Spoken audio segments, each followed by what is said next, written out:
Hello guys, welcome back to my channel. My name is निशा मोटवानी. आज हम English subject start करने वाले हैं.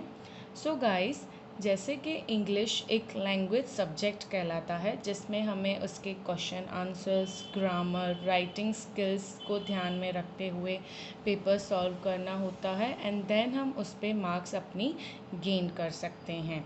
जैसे आपने 11th स्टैंडर्ड में पेपर स्टाइल देखी होगी, सेम वैसी ही पेपर स्टाइल 12th स्टैंडर्ड में भी है. सिर्फ थोड़ा सा फ़र्क राइटिंग स्किल और ग्रामर में आएगा. अदरवाइज़ आपकी पूरी पेपर स्टाइल जैसे 11th स्टैंडर्ड में थी वैसे ही 12th स्टैंडर्ड में है. बिकॉज ये NCERT बेस हो गया है, so most of paper style from 9th standard to 12th standard same ही रहती हैं. सो गाइज, आपको इनमें text book, grammar and writing skill करना पड़ेगा. टेक्स्ट बुक में जैसे कि आपके दो बुक्स हैं. फर्स्ट इज़ फ्लेमिंगो जिसमें यूनिट्स एंड पोएम्स बताई गई हैं, और दूसरा है विस्तास जिसमें आपको सप्लीमेंट्री रीडिंग बताई गई है. आपको ये टेक्सचुअल क्वेश्चन आंसर्स करने पड़ेंगे चैप्टर वाइज जैसे जैसे होता जाएगा.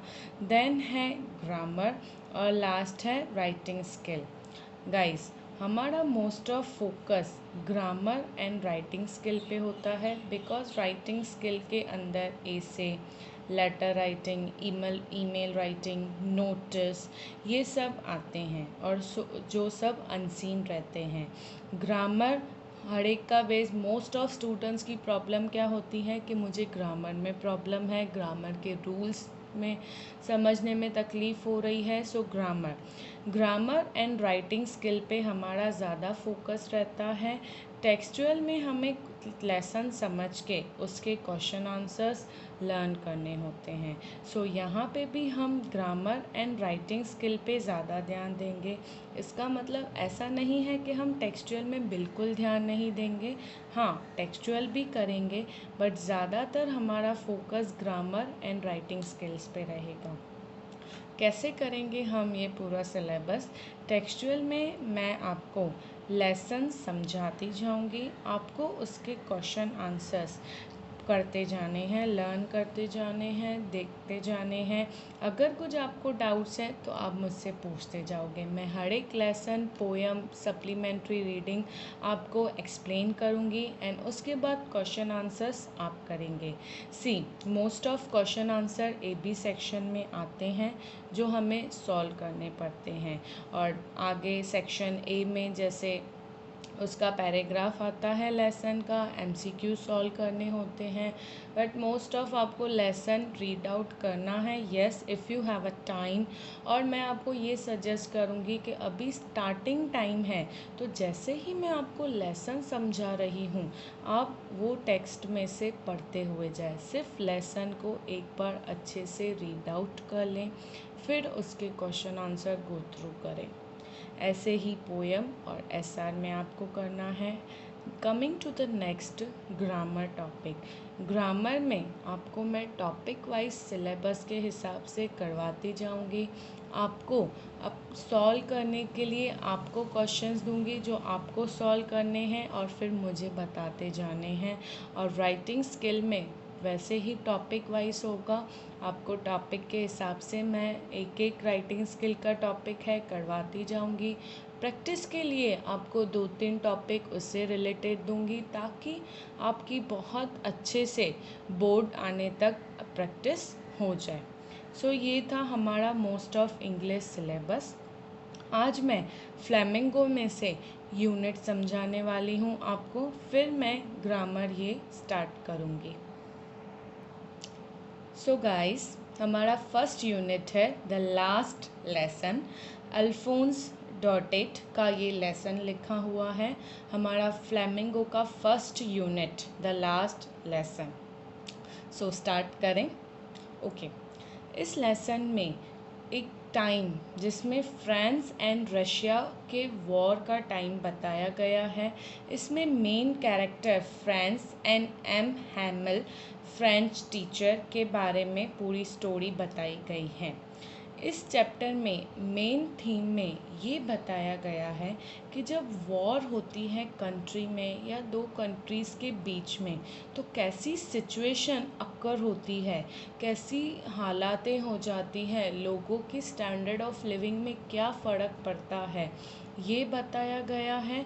और दूसरी पॉइंट ये बताई गई है कि अपनी मातृभाषा, it means mother tongue, important, उसकी क्या इम्पोर्टेंस है, ये उसके बारे में हमें बताया गया है।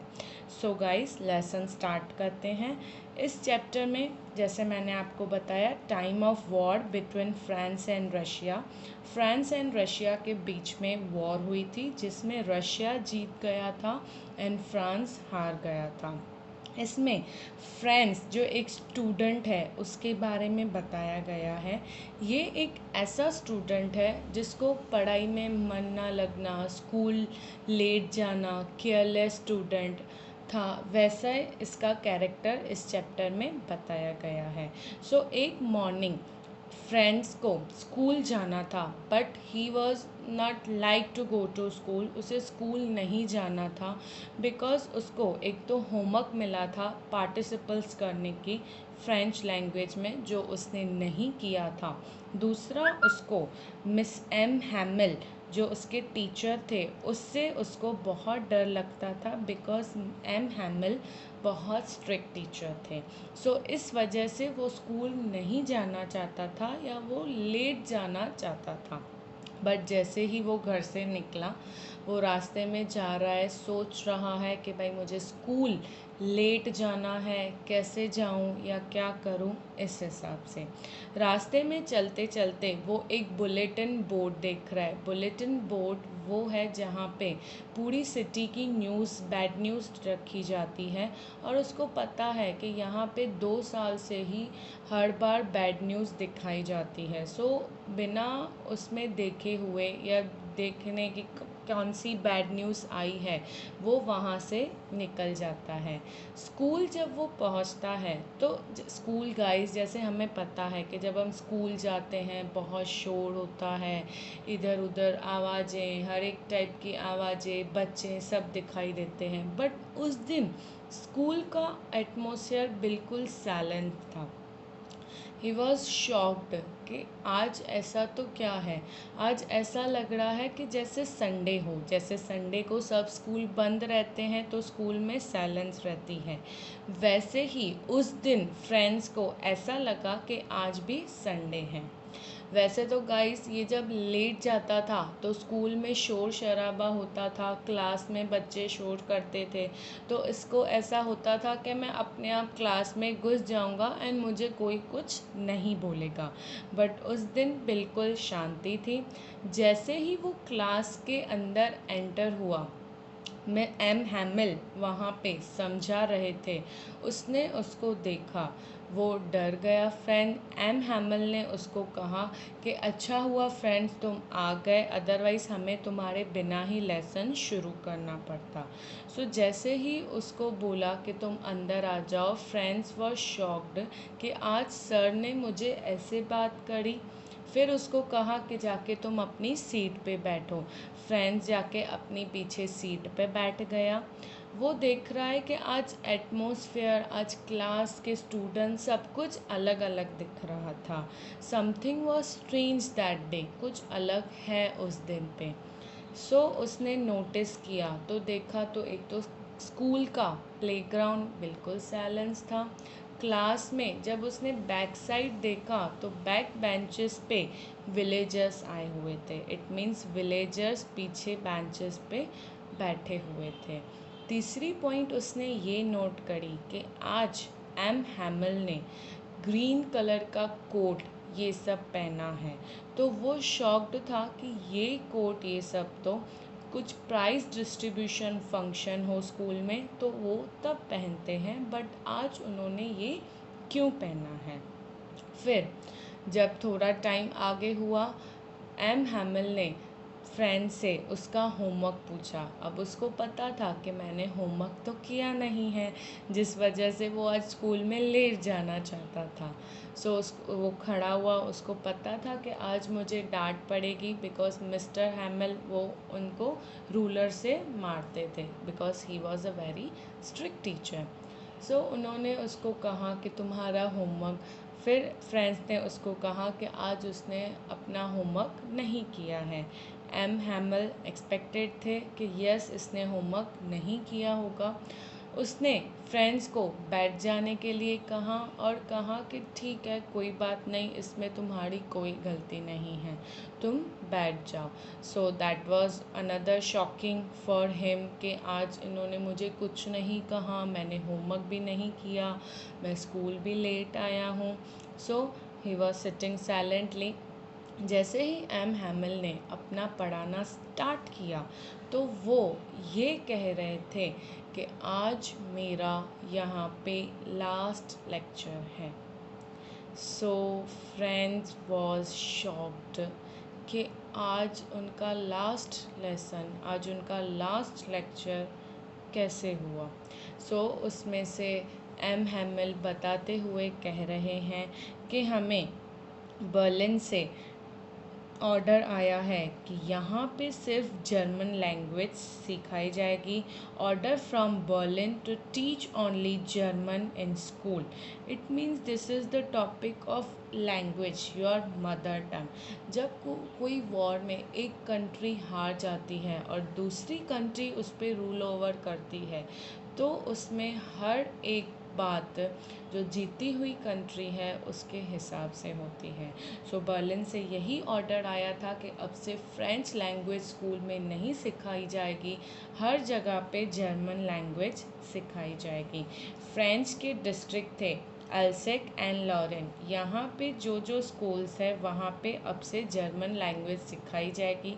जो भी कोई फ्रेंच टीचर है अब उनकी ज़रूरत नहीं है, सो उनको वहाँ से जाना पड़ेगा। ये सुन के फ्रेंड्स को बहुत दुख हुआ। He was very shocked.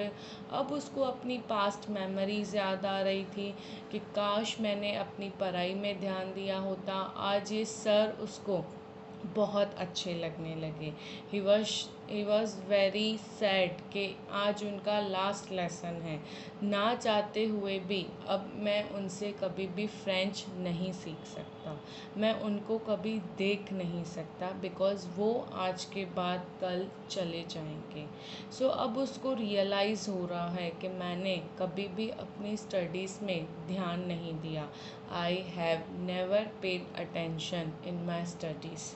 उसको वो जो बैग होता है वो पसंद नहीं था, बुक्स पसंद नहीं थे, वो टीचर पसंद नहीं था, बट आज उसको ये सब अच्छे लगने लगे क्योंकि उसको पता था वो टीचर जो हमें सिखाता है आज वो यहाँ से चले जाएंगे।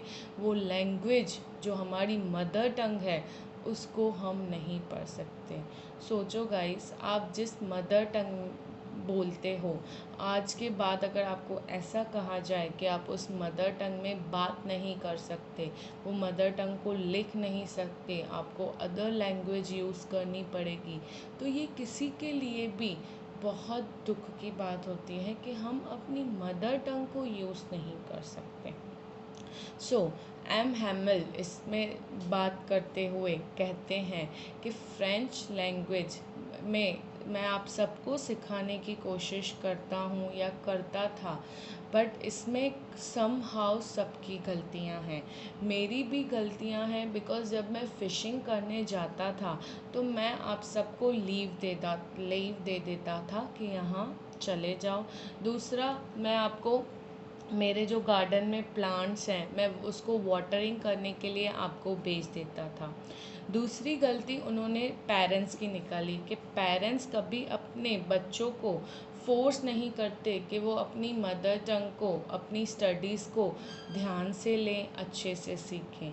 तीसरी गलती उन्होंने उन बच्चों की खुद निकाली कि तुम बच्चे भी पढ़ाई में ध्यान नहीं देते, बिकॉज़ हम अपनी लैंग्वेज को लाइट वेट लेते हैं कि हाँ ये तो हमारी मदर टंग है, ठीक है हमारी है, और हम दूसरी लैंग्वेजेस पे ज़्यादा अट्रैक्ट होते हैं।